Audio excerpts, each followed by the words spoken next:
Hello and welcome to Unit 1, Section 3, Episode 5 of Fisher's Class Notes. Today we're going to look at how the actual fighting began in the American Revolution, how it actually started. Our vocabulary today: intolerable acts, tyranny, Continental Congress, treason, Lexington and Concord, which is a battle, Mecklenburg resolves. We're going to look at some individuals like John Adams, Benjamin Franklin, Thomas Jefferson. We're going to look at the Halifax resolves, and finally the Declaration of Independence, which of course really began the war. By the end of this episode, I want you to understand four things. Number one, both Great Britain and the 13 colonies thought that they were acting from a defensive position. Remember when we were looking at the Boston Massacre documents? The British soldiers felt like they were being attacked, and the Boston citizens thought that they were being attacked. Number two, Britain assumed that because they were so wealthy and so powerful and so had such a huge army, that they could just kind of like show their muscle a little bit. A few acts would let the colonists know that it's super stupid to fight against us. We're the British. Kind of the sort of strategy of like, please, we're Great Britain. Don't mess with us. So they kind of thought like we can just do a few things to show the colonies that they have no business fighting against us. Number three, fighting Great Britain was super scary. Nobody wanted to do that. We learned a little bit about last week from Tryon and the regulators that the British Army were well trained. They were the best and biggest army in the entire world, and they had infinite resources and much better weapons. Nobody took it, they took it very seriously, particularly the colony of North Carolina. They knew that this was no joke. You don't just like go against the British Army with your tiny forces. And finally, British force pushed the colonists towards independence. And so it backfired on them. Great Britain thought, yeah, we're going to show them we're tough, and actually that pushed the colonists to say, well, we're declaring our independence then.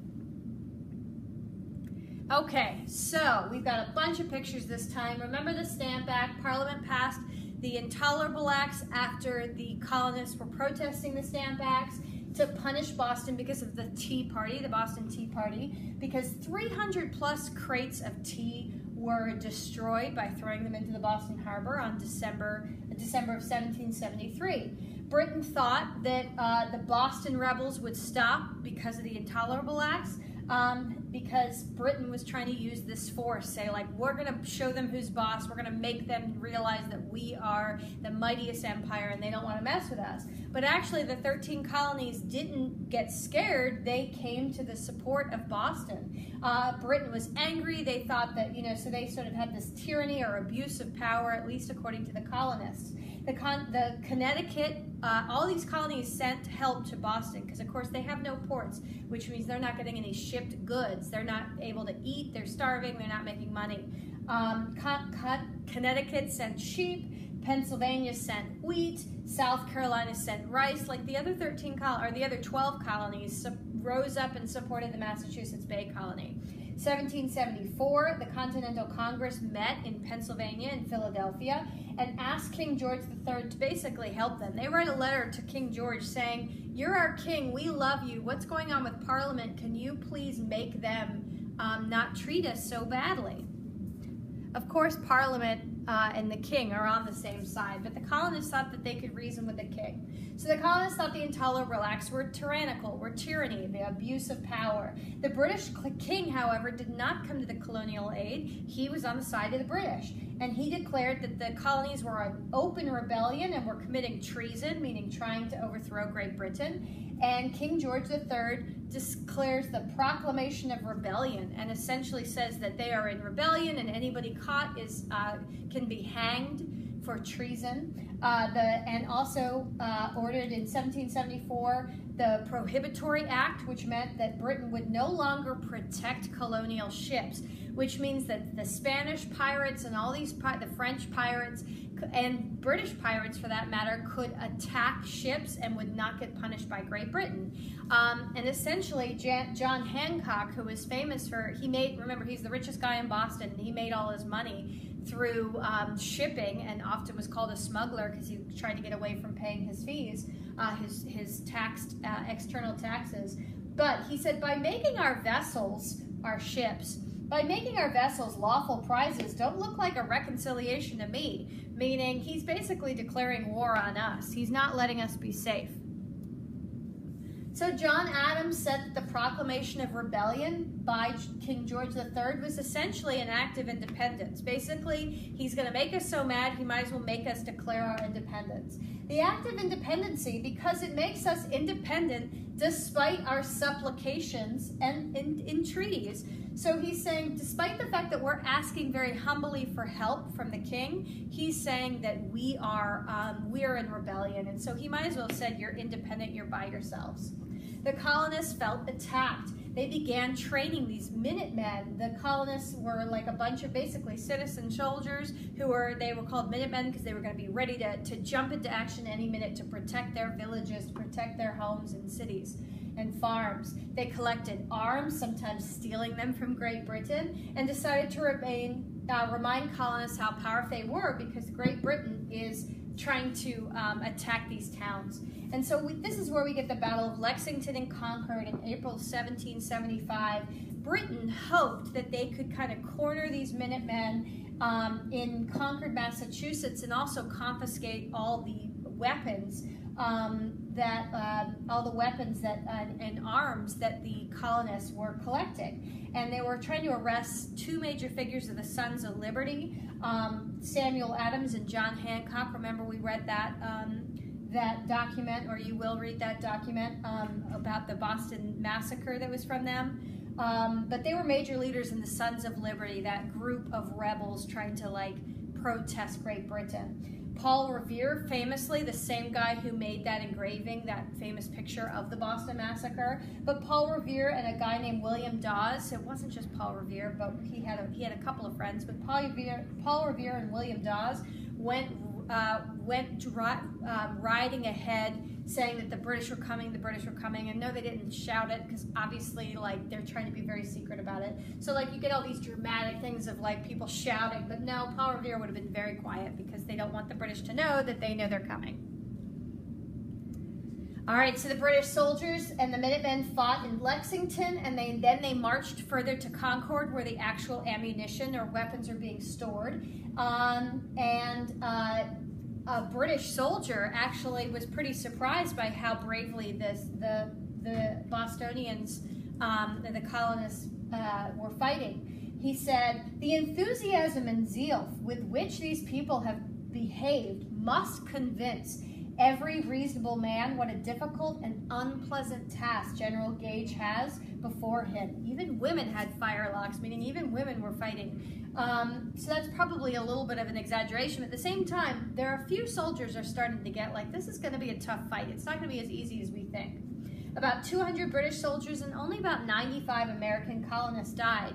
So it shows you that the colonists are going to stand their ground even if the Great Britain is richer and more powerful. The Americans claimed that the British were killing every single man, woman, and child. The British claimed that the Americans were scalping or taking off the scalp of the British soldiers. Probably neither of these accounts are exactly accurate, but of course everybody wanted everybody to be on their side.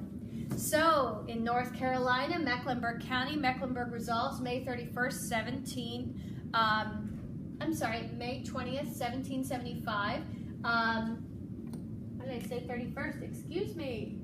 May 20th, 1775, North Carolina colonists declared British laws were null and void, which means they were okay to ignore. The Continental Congress met again to ask for King's help. So they meet together and say, maybe if we write the king again and say we want to be loyal. Congress worried the colonists were not ready to fight Great Britain because they're super powerful. John Dickinson, famously of Pennsylvania, said that the Continental Congress, "But if once we were separated from our mother country, what new form of government shall we adopt? Or where shall we find another Britain to supply our loss?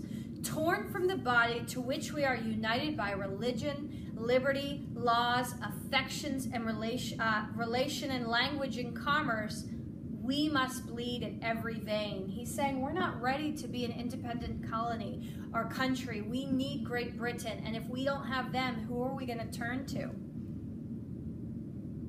Whoops. So John Adams nominated George Washington to lead the Continental Army. So he's up there leading. And then we have another battle, June of 1775 at Bunker Hill in Boston Harbor. The British won this battle but lost more soldiers. So they technically won the battle because they gained the hill. It was actually at Breed's Hill, but whatever. It's called Bunker Hill, which is the hill next door. But the British lost about 1,000 of 2,000, so half their soldiers died, whereas the American Minutemen only lost about 400. So the British actually suffered more losses, again showing that the colonists are going to fight really, really hard. And then on January 1776, you get one of the most famous documents written by Thomas Paine called Common Sense. He's basically saying it's common sense that we're going to become independent. As the exalted one man so greatly above the rest cannot be justified on the equal rights of nature, meaning human beings are naturally equal. So why would we take one man, a king, and say he's better than everybody else? For all men being originally equals, no one by birth could have a right to set up his own family in perpetual preference to all others forever, meaning no one person or king, and then all his family will always be better than others. We're all born equal. So finally, John Adams pushed the 13 colonies to declare independence, supported by a bunch of people, particularly Benjamin Franklin and Thomas Jefferson. Thomas Jefferson ends up being the one who writes the Declaration of Independence, and then Benjamin Franklin and John Adams kind of edit it with him. Some colonists requested their delegates or representatives in Congress to vote for independence, and North Carolina was number one. We're number one. April 12, 1776. So just a couple months before the Declaration of Independence, Halifax County, here's a painting of the event. Of course, it was painted much later, but the delegates they are the first ones to say, you know what, North Carolina, go ahead and vote for independence. July 2nd, the Continental Congress approves it. So really, we should celebrate July 2nd as our Independence Day. July 4th was when everybody said okay, but July 2nd is when we decided to declare our independence. And then the Continental Congress approved the Declaration, which had been written by Thomas Jefferson. All right, thanks for watching.